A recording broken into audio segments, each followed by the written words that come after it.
7 чудес света создали люди в древности. Но есть еще одно чудо света, не менее удивительное.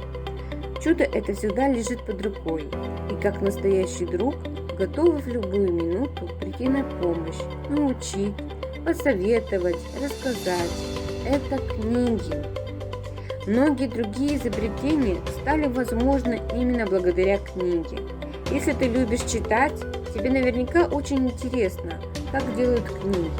Сегодня я расскажу тебе секреты изготовления книг. Чтобы напечатать книгу, нужна бумага.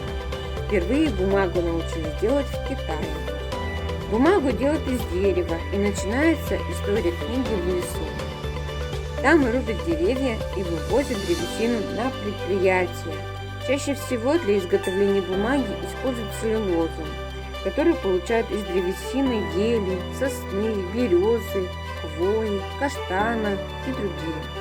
Древесину мелко рубят, щепки помещают в специальный раствор и долго варят.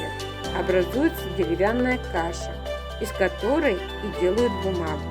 Итак, после того, как автор напишет текст, а редактор издательства его утвердит, начинается процесс корректуры.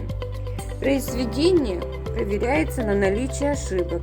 В идеале команда корректоров вычитывает текст несколько раз. После этого книги подбирают иллюстрации, затем начинается верстка. С помощью специальной компьютерной программы верстальщик выбирает формат книги, размер полей, виды и размеры шрифтов, определяет расположение иллюстраций и текста.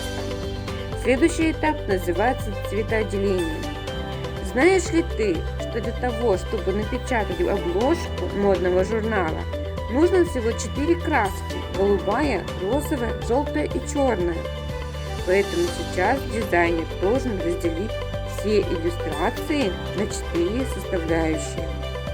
Далее изготавливается печатная форма.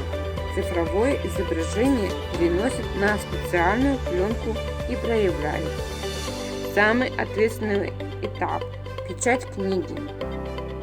Краска с помощью валиков на печатной машине раскатывается до тоненького слоя, подается на печатную форму, которая вращается и наносит изображение на сплошной виток бумаги. За одну смену работники типографии могут напечатать несколько тысяч листов. Далее бумагу